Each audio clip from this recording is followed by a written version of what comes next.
امثال باب 12۔ جو تربیت کو دوست رکھتا ہے وہ علم کو دوست رکھتا ہے، لیکن جو تنبیہ سے نفرت رکھتا ہے وہ حیوان ہے۔ نیک آدمی خداوند کا مقبول ہوگا، لیکن برے منصوبے باندھنے والے کو وہ مجرم ٹھہرائے گا۔ آدمی شرارت سے پائیدار نہیں ہوگا، لیکن صادقوں کی جڑ کو کبھی جنبش نہ ہوگی۔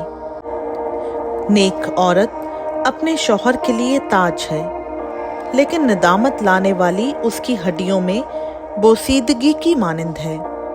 صادقوں کے خیالات درست ہیں، لیکن شریروں کی مشورت مکر ہے۔ شریروں کی باتیں یہی ہیں کہ خون کرنے کے لیے طاق میں بیٹھیں، لیکن صادقوں کی باتیں ان کو رہائی دیں گی۔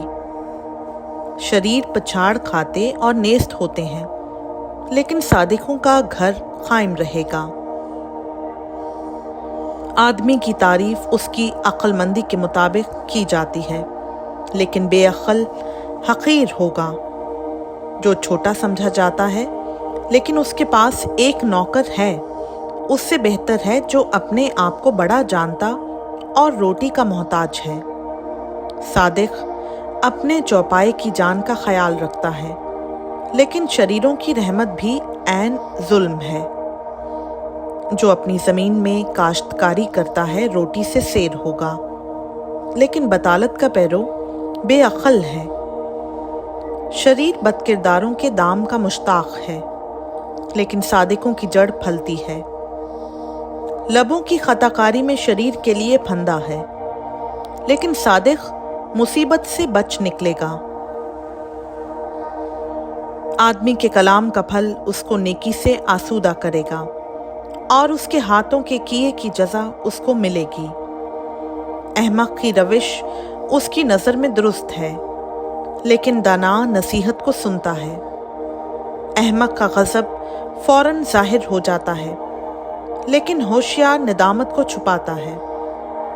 راست گو صداقت ظاہر کرتا ہے، لیکن جھوٹا گواہ دغا بازی۔ بے تامل بولنے والے کی باتیں تلوار کی طرح چھیدتی ہیں، لیکن دانش مند کی زبان صحت بخش ہے۔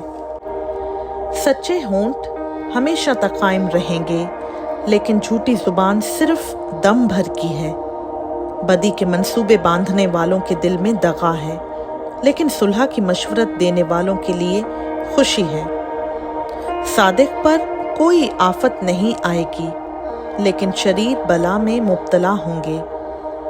جھوٹے لبوں سے خداوند کو نفرت ہے، لیکن راست کار اس کی خوشنودی ہیں۔ ہوشیار آدمی علم کو چھپاتا ہے، لیکن احمق کا دل حماقت کی منادی کرتا ہے۔ محنتی آدمی کا ہاتھ حکمران ہوگا، لیکن سست آدمی باج گزار بنے گا۔ آدمی کا دل فکر مندی سے دب جاتا ہے، لیکن اچھی بات سے خوش ہوتا ہے۔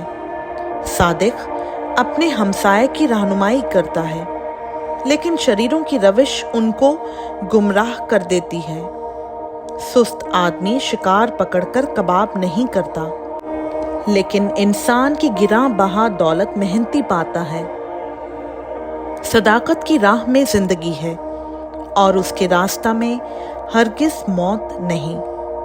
خداوند کا پاک کلام کا پڑھا، سنا، سمجھا اور قبول کیا جانا ہم سبوں کے لیے باعث برکت ہو۔